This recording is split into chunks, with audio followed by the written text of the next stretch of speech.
The Telltale Heart, written by Edgar Allan Poe. Original publication date 1843.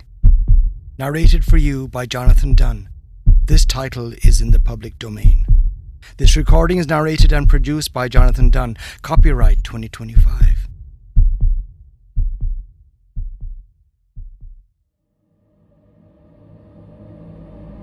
True. Nervous. Very, very dreadfully nervous I had been and am, but why will you say that I am mad? The disease has sharpened my senses, not destroyed, not dulled them. Above all was the sense of hearing acute. I heard all things in the heaven and in the earth. I heard many things in hell. How then am I mad? Hearken, and observe how healthily, how calmly I can tell you the whole story. It is impossible to say how first the idea entered my brain, but once conceived it haunted me day and night.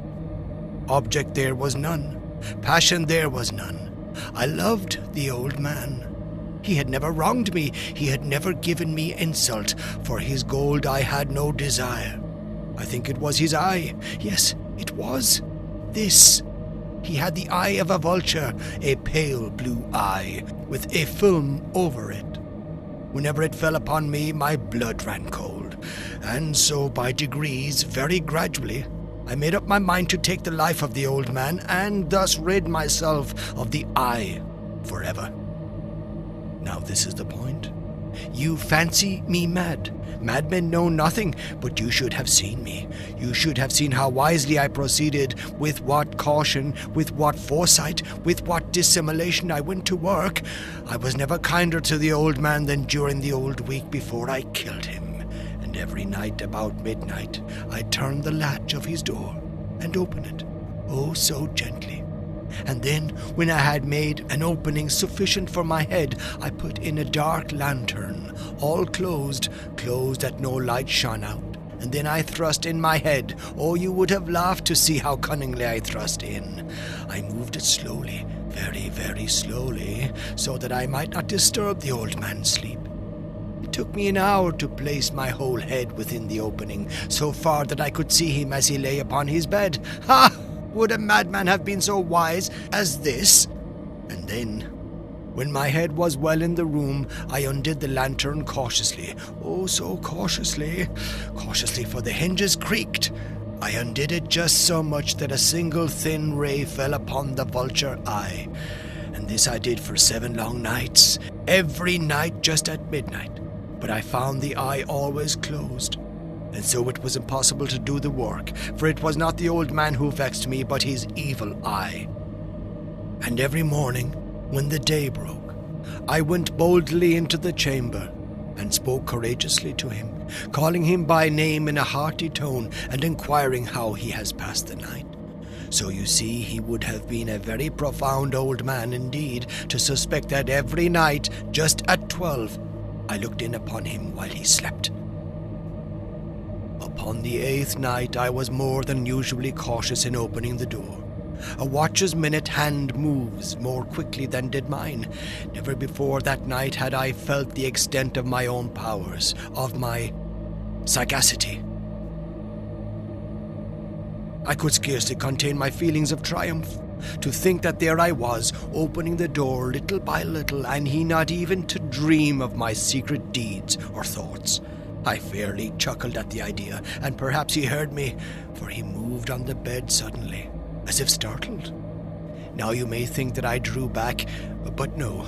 His room was as black as pitch, with the thick darkness, for the shutters were close fastened through fear of robbers.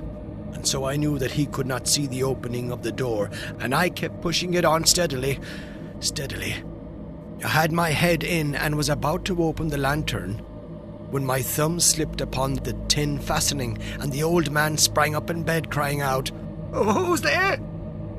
I kept quite still and said nothing. For a whole hour I did not move a muscle, and in the meantime I did not hear him lie down.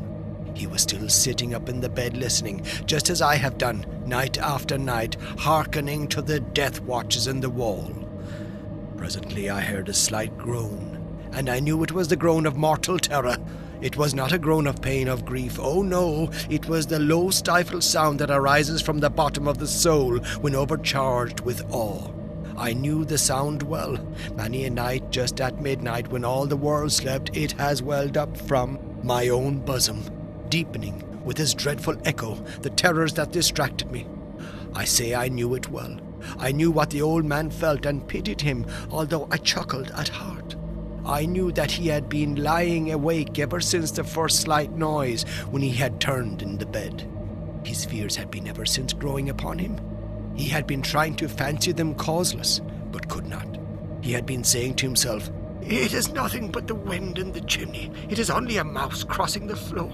Or, "It is merely a cricket which has made a single chirp." Yes, he had been trying to comfort himself with these suppositions, but he had found all in vain because death, in approaching him, had stalked with his black shadow before him and enveloped the victim. And it was the mournful influence of the unperceived shadow that caused him to feel, although he neither saw nor heard, to feel the presence of my head within the room. When I had waited a long time, very patiently, without hearing him lie down, I resolved to open a very, very little crevice in the lantern. So I opened it. You cannot imagine how stealthily, until at length a simple dim ray, like the thread of the spider, shot from out the crevice and fell full upon the vulture eye. It was open, wide open, and I grew furious as I gazed upon it.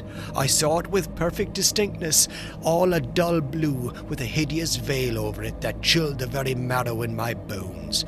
But I could see nothing else of the old man's face or person, for I had directed the ray as if by instinct, precisely upon the damned spot. And have I not told you that what you mistake for madness is but over-acuteness of the sense? Now, I say, there came to my ears a low, dull, quick sound, just as a watch makes when enveloped in cotton. I knew that sound well, too. It was the beating of the old man's heart.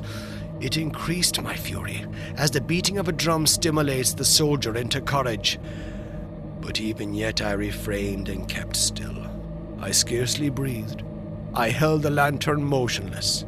I tried how steadily I could imagine I could maintain the ray upon the eye. Meantime, the hellish tattoo of the heart increased. It grew quicker, and louder every instant. The old man's terror must have been extreme. It grew louder, I say, louder every moment. Do you mark me well? I have told you that I am nervous, so I am. And now at the dead hour of the night, amid the dreadful silence of that old house, so strange a noise as this excited me to uncontrollable terror. Yet for some minutes longer I refrained and stood still, but the beating grew louder.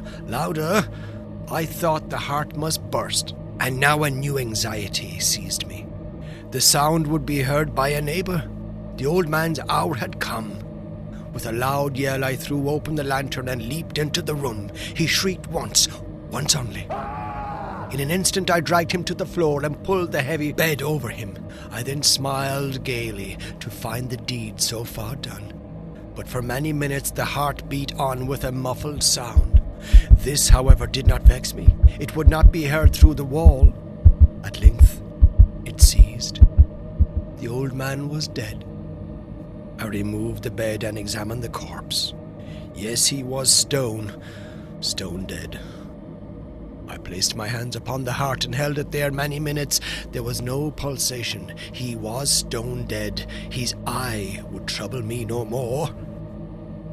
If still you think me mad, you will think so no longer when I describe the wise precautions I took for the concealment of the body. The night waned, and I worked hastily, but in silence. First of all, I dismembered the corpse. I cut off the head and the arms and the legs. I then took up 3 planks from the flooring of the chamber and deposited all between the scantlings. I then replaced the board so cleverly, so cunningly, that no human eye, not even his, could have detected anything wrong. There was nothing to wash out, no stain of any kind, no blood spot whatever. I had been too wary for that. A tub had caught all. Ha ha! When I had made an end of these labours, it was 4 o'clock, still dark as midnight. As the bell sounded the hour, there came a knocking at the street door. I went down to open it with a light heart, for what had I now to fear? There entered 3 men who introduced themselves with perfect suavity as officers of the police. A shriek had been heard by a neighbour during the night. Suspicion of foul play had been aroused. Information had been lodged at the police office, and they, the officers, had been deputed to search the premises. I smiled, for what had I to fear? I bade the gentleman welcome. The shriek, I said, was my own in a dream. The old man I mentioned was absent in the country. I took my visitors all over the house. I bade them search well. I led them at length to his chamber. I showed them his treasures, secure, undisturbed. In the enthusiasm of my confidence, I brought chairs into the room and desired them here to rest from their fatigues, while I myself, in the wild audacity of my perfect triumph, placed my own seat upon the very spot beneath which reposed the corpse of the victim. The officers were satisfied. My manner had convinced them. I was singularly at ease. They sat, and while I answered cheerily, they chatted of familiar things. But ere long, I felt myself getting pale and wished them gone. My head ached, and I fancied a ringing in my ears, but still they sat and still chatted. The ringing became distinct. It continued and became more distinct. I talked more freely to get rid of the feeling, but it continued and gained definiteness, until at length I found that the noise was not within my ears.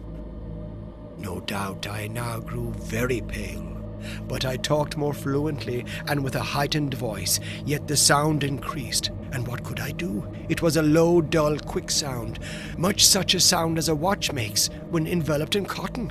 I gasped for breath, and yet the officers heard it not. I talked more quickly, more vehemently, but the noise steadily increased. I arose and argued about trifles in a high key and with violent gesticulations, but the noise steadily increased. Why would they not be gone? I paced the floor to and fro with heavy strides, as if excited to fury by the observations of the men. But the noise steadily increased. Oh God, what could I do? I foamed, I raved, I swore. I swung the chair upon which I had been sitting and grated it upon the boards, but the noise arose over all and continuously increased. It grew louder, louder, louder, and still the men chatted pleasantly and smiled. Was it possible they heard not? Almighty God, no, no. They heard, they suspected, they knew. They were making a mockery of my horror. This I thought, and this I think. But anything was better than this agony. Anything was more tolerable than this derision. I could bear those hypocritical smiles no longer. I felt that I must scream or die. And now again, hark, louder, louder, louder, louder! Villains! I shrieked. Dissemble no more. I admit the deed. Tear up the planks. Here, here. It is the beating of his hideous heart.